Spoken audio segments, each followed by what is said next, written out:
Hello students, आप लोग कैसे हैं। आज हम लोग एनसीईआरटी क्लास 10th एक्सरसाइज 13.3 का क्वेश्चन नंबर 3 को सॉल्व करेंगे। क्वेश्चन नंबर 3 हमारा इस प्रकार से a 20 metre deep well with diameter 7 metre is डग।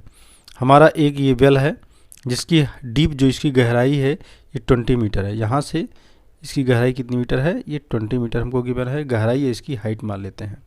और डायमीटर इसका कितना है, यहाँ से यहाँ तक इसका डायमीटर हमारा गिवन है 7 metre. Is dug and is dug इसको खोद दिया जाता है। इसमें एक कुआं हमको 7 मीटर डायमीटर का और 20 मीटर गहराई का एक कुआं की हमें खुदाई कर लेते हैं। होता क्या फिर, and the earth from the digging is evenly spread out. और इसमें से जो मिट्टी हमारी पृथ्वी से अर्थ से निकलती है उसको इवनली स्प्रेड कर देते हैं। मतलब एक समान बराबर भागों में हम क्या करते हैं, समान मात्रा में हम उसको फैला देते हैं। फ्रॉम ए प्लेटफॉर्म, एक प्लेटफॉर्म से जो होता है 22 मीटर बाई 14 मीटर, जो 22 मीटर और 14 मीटर होता है, जिसकी लंबाई मान इसको मान लेते हैं 14 मीटर है और ये हमारा 22 मीटर है। ऐसे हम मान लेते हैं, चाहे 22 इसको मान ले, 14 इसको मान ले, तो 14 इसको मान ले तो 22 इसको मान लेते हैं। ये हमारा 22 है, ये हमारा 14 है। और find the height of the platform, तो इसकी हाइट, इस प्लेटफॉर्म की हाइट मुझे फाइंड करना है। ये हमारा प्लेटफॉर्म बन गया है। अब हम क्वेश्चन को इस तरह से समझ चुके हैं। अब हम लिखेंगे क्या, कुल मिलाकर इस बेल की, इस कुएं के द्वारा निकाली गई जितनी मिट्टी है, इस मिट्टी का जो वॉल्यूम होगा, इस मतलब इस सिलेंड्रिकल जो आपका वेल है, कुआं, इसकी जो वॉल्यूम होगी वही वॉल्यूम यहाँ पर जो हम यहाँ पर एक प्लेटफॉर्म बनाए हैं इस पूरे मिट्टी की वॉल्यूम होगी। क्योंकि यही मिट्टी तो यहाँ निकाल कर इस चबूतरे को बनाया गया, प्लेटफॉर्म को बनाया गया है। तो कुल मिलाकर इस सिलेंड्रिकल फॉर्म का वॉल्यूम और इस हमारा जो इस शेप में है क्या है हमारा, ये आपका क्यूबॉइडिकल शेप में होगा। क्योंकि यल और बी अलग अलग है, एच अलग हो चाहे ना हो, तो ये आपका क्यूब तो हो नहीं सकता है क्यूबिकल, ये क्यूबॉइडिकल शेप में है। तो क्यूबिड का वैल्यूम इक्वल टू हमारा क्या हो जाएगा, सिलेंडर का वैल्यूम इक्वल होगा। तो इस तरह से इसको हम सॉल्व करते हैं। सबसे पहले हम जो हमको गिवन उसको लिख लेते हैं। सबसे पहले लिखें depth of the well H1, depth of the well H1 हम क्या मान लेते हैं 20 मीटर। इसी तरह से डायमीटर क्या मान लेते हैं इसका, जो गिवन है हमको, diameter of the well, diameter of well equal to हमारा कितना 7 मीटर दिया है। तो इस जाहिर सी बात है रेडियस क्या हो जाएगा, इसका रेडियस हमारा हो जाएगा 7/2, क्योंकि डायमीटर रेडियस जो होता है वो डायमीटर का हाफ होता है। 7/2 सेंटीमीटर हो जाएगा। यहाँ पर हमको ये देना है, ये हमारा सेंटीमीटर में है, सब किसमें दिया गया है, मीटर में दिए, तो हम इसको मीटर में लिखेंगे। ये मीटर में है। अब हमको क्या गिवन है, लेंथ ऑफ द प्लेटफॉर्म, हमारा इसका कितनी लेंथ, हमने लेंथ 14 मान लिया है, तो लिखेंगे length of the platform, length of the platform, form मैंने क्या मांगा है, प्लेटफॉर्म का लेंथ, लेंथ को मैंने 14 मान लिया है, तो 14 मीटर है। इस तरह से ब्रेथ हमने 14, इसको 14 मान लें तो ब्रेथ क्या हो जाएगा, BREDTH, breadth of the platform हमारा हो जाएगा 22, इसको हम 22 मीटर मान लेते हैं। अब हम कुल मिलाकर जो हमें हाइट फाइंड करनी उसको हम लेट कर लेते हैं। Let the height of the platform, let height of the platform equal to, इसको H माने हैं तो इसको H मान लेते हैं। अब हम अकॉर्डिंग टू क्वेश्चन भी करते हैं, यहाँ पर यहाँ लिख देते हैं अकॉर्डिंग टू क्वेश्चन में क्या है, इस सिलेंड्रिकल फॉर्म का वॉल्यूम इक्वल टू क्या हो जाएगा, इस प्लेटफॉर्म का वॉल्यूम। तो हम ये क्या है, ये मिट्टी है, इसको हम मिट्टी मान लेते हैं जो निकाला गया है। तो यहाँ पर लिख लेंगे volume of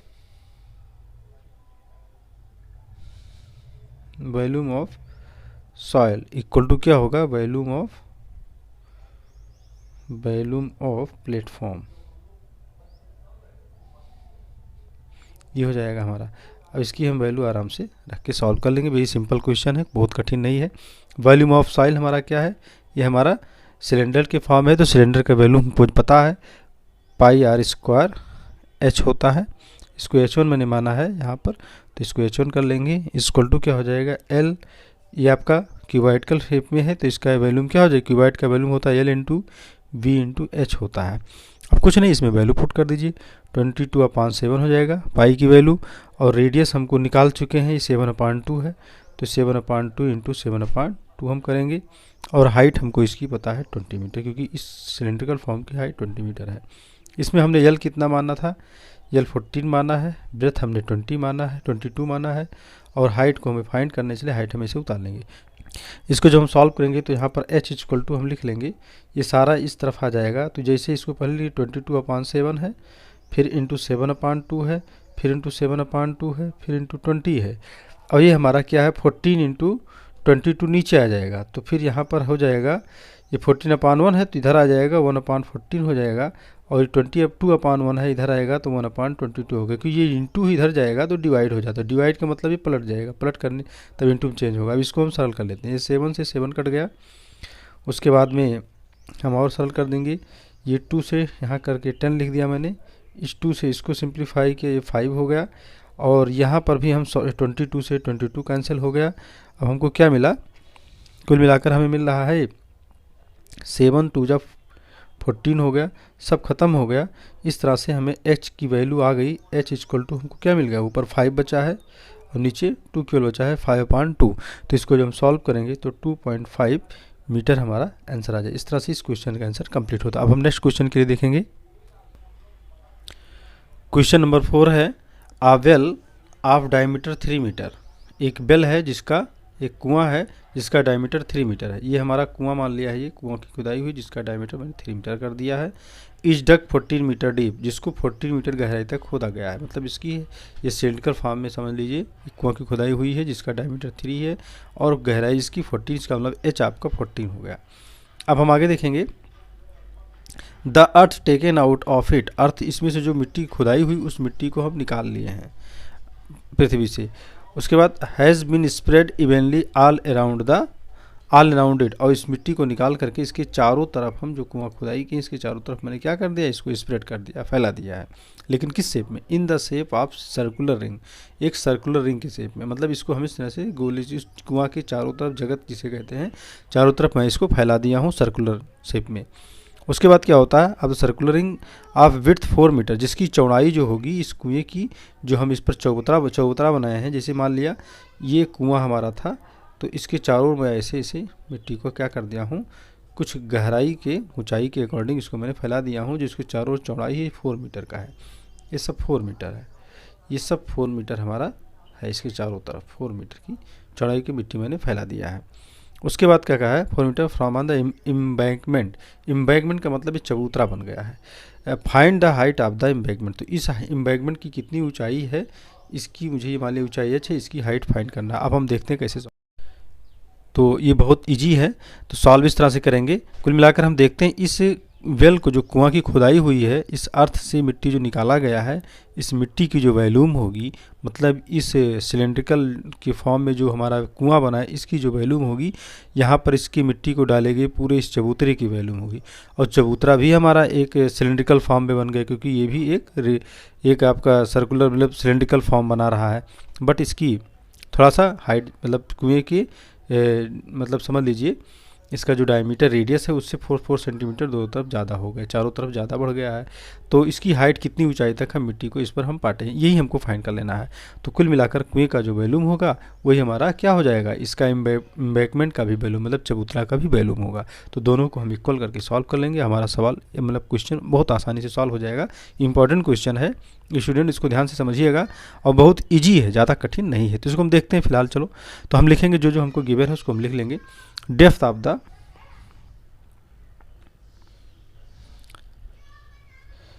depth of the well हमको पता है कितना है, इसका डेप्थ ऑफ द वेल कितना है, लिख लेंगे 14 मीटर। इसकी जो गहराई खुदी है 14 मीटर की है। उसके बाद रेडियस ऑफ द वेल ये भी निकाल लेते हैं, रेडियस ऑफ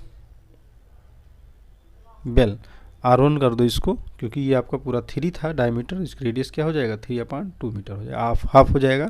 अब width of the embankment, embankment की जो चौड़ाई है, ये जो एम्बैंकमेंट इतना ये कुआं था ना, इस जगत के चारों तरफ जो मिट्टी मैंने फैला, इसकी चौड़ाई चारों तरफ कितना, ये मैं लिख देता हूँ।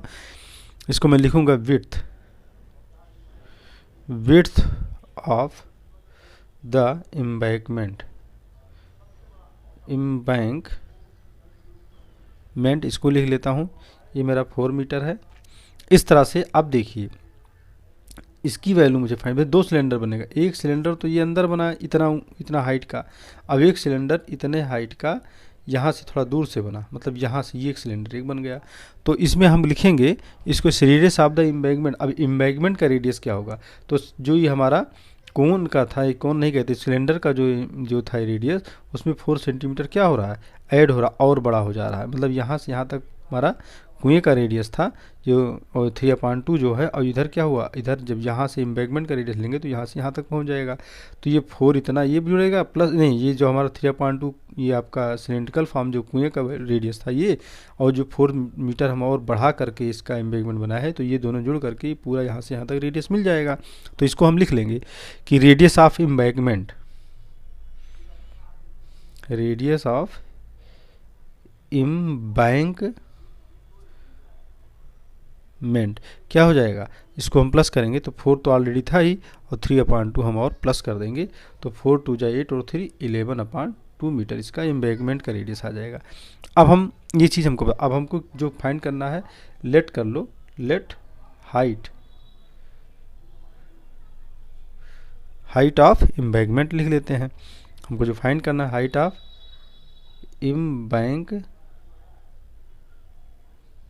Embankment equal to h metre, ये हमको फाइंड करना है, इसको हम लेट कर लिए। अब हम देखते हैं अकॉर्डिंग टू क्वेश्चन, क्या कर लेते हैं, अकॉर्डिंग टू क्वेश्चन इसको हम कर लेंगे। वेरी सिंपल क्वेश्चन है, बहुत आसानी से हम लोग सॉल्व कर सकते हैं इसको। देखिए अकॉर्डिंग टू क्वेश्चन के वही जो उन्होंने बताया, इसकी जो वैल्यूम होगी कुएं की, वही वैल्यूम एम्बैंकमेंट की भी होगी। तो यहाँ पर लिखेंगे volume of soil equal to क्या होगा, मतलब इस मिट्टी का वैल्यूम जो कुएं का है इसका वैल्यूम क्या होगा, फिर लिख लेंगे वैल्यूम ऑफ एम्बैंकमेंट, एम्बैंकमेंट। तो हमें सॉइल की वैल्यूम क्या है, एक सिलेंडर का जो वैल्यूम था कुएं का, वही हमारा इसका हो जाएगा। तो ये लिखेंगे पाई r स्क्वायर, ये r1 था इसका रेडियस कुएं वाला, इसको r1 मान लेते हैं, r1 square h equal to क्या होगा। अब हम यहाँ पर देखते हैं एम्बैंकमेंट का क्या होगा, तो हम ऐसे समझेंगे इसमें। देखिए एक तो यह है, एक ऐसे है, ये ऐसे समझ लीजिए हमारा ये है, इसमें 2 आपका बन गया, एक आपका ये बन गया, तो इसमें 2 सिलेंडर बन रहे हैं। तो क्या हो जाएगा, तो पाई तो वही रहेगी, पाई r स्क्वायर, तो पाई है, इसमें एक r1 और r2 है, तो इसको हम समझेंगे क्या, पाई r1 स्क्वायर में से r2 इतने के मुझे एरिया फाइंड करना है ना, तो r2 जिसका जो मैं रेडियस माना हूँ, एम्बैंकमेंट का रेडियस जो हमारा है, इसको हम मान लेंगे, इस हमारा r2 है, तो r2 स्क्वायर में से यहाँ तक के स्क्वायर में से इतना स्क्वायर जो कुएं का, ये यहाँ से यहाँ तक की इसको r1 है, और यहाँ से यहाँ तक यानी यहाँ से यहाँ तक का r1 है, इसको हम क्या करेंगे, माइनस करेंगे। तो हम लिखेंगे क्या, इसको ऐसे फार्मूला बनाएंगे, r2 square minus r1 square into h, क्योंकि रेडियस हमारा, आप पूरा रेडियस तो मुझे लेना नहीं एम्बैंकमेंट का, क्यों, इतने भाग का मुझे वैल्यूम फाइंड करना है, तो इतने भाग में रेडियस क्या होगा, यहाँ से यहाँ तक की रेडियस में से यहाँ से यहाँ तक की रेडियस घटा देंगे, तो हमारा यहाँ से यहाँ तक की रेडियस में से यहाँ से यहाँ तक की रेडियस घटा देंगे, तो हमारा यहाँ से यहाँ तक रेडियस आ जाएगा। तो कुल मिलाकर के इसमें r2 स्क्वायर में से यहाँ से यहाँ तक r2 था, और यहाँ से यहाँ तक r1 है, तो r2 स्क्वायर में से r1 स्क्वायर घटा दिए, इस पूरे में से इतना घटा दिए, तो हमारा ये पार्ट आ जाता है। तो इसीलिए मैंने इसको किया हूँ। अब इसमें हम वैल्यू पुट करेंगे, वेरी सिंपल है, क्वेश्चन सॉल्व हो जाएगा। अब हम देखेंगे पाई का मान हम लिख लेंगे जैसे था, और चाहे पाई दोनों तरफ से, इसको हम कैंसिल भी कर सकते हैं, क्यों लिखें, ज़्यादा मिलकर वैल्यू लिखना पड़ेगा। तो r1 हमारा क्या था इसका कुएं का, तो 3/2 था, 3/2 का होल स्क्वायर लिखेंगे, h इसका कितना है 14 है, ये 14 है, इक्वल टू लिखेंगे। यहाँ पर हमारा r2 जो है, r2 हमारा जब बढ़ गया था तो कितना 11/2 आ गया था, तो 11/2 का स्क्वायर कर दीजिए, माइनस r1 हमारा वही है 3/2 का स्क्वायर कर देंगे, इस तरह से ये होगा। और h की वैल्यू मुझे नहीं पता, इसको इसे रहने देंगे। तो वेरी सिंपल है, हम बहुत जल्दी से इसको सॉल्व करेंगे, बहुत कठिन नहीं है। इसको हम स्क्वायर कर देंगे तो हमारा हो जाएगा 9/4, और ये हमारा हो जाएगा 14 इक्वल टू लिखेंगे। इसको जब स्क्वायर करेंगे तो ये हो जाएगा 121, क्योंकि 11 का स्क्वायर 121 होता, 2 का स्क्वायर 4 होता, -3 का स्क्वायर 9 होता, 2 का स्क्वायर नीचे वाला 4 होगा, तो 3 स्क्वायर 9, 2 स्क्वायर 4 इस कर ले, यहाँ पर h कर दिए। तो ये हमारा 9/4 ऐसे लिख लीजिए, कोई दिक्कत नहीं है। और ये पूरा एक साथ हो गया हमारा। इसको हम जब माइनस करेंगे तो हमारा 121 में से जब हम 9 माइनस करेंगे तो 112 आएगा। 112 अपान ये 4 होगा, क्योंकि एलसीएम लेने की जरूरत नहीं, क्योंकि डिनोमिनेटर इक्वल होता है तो न्यूमरेटर आपस में आसानी से घट जाते हैं। तो ये हमारा 112 अपान 4 हो गया, इनटू हमारा h हो गया। अब ये देखेंगे h इक्वल टू क्या होगा, यहाँ पर लिख लेंगे h इक्वल टू क्या होगा, तो ये हमारा 9 अपान 4 इंटू 14 तो ऑलरेडी था ही, ये 112 अपान 4 उस तरफ जाएगा तो 4 अपान हो जाएगा, 4 अपान 112, तो ये हो गया। अब एस ये 4 से 4 कैंसिल हो गया। अब इसको हम काटेंगे, 14 8 जा 112 होता है, अब ये नहीं कटने वाला है, इसलिए h इक्वल टू क्या आएगा, 9 अपान 8 आ जाएगा।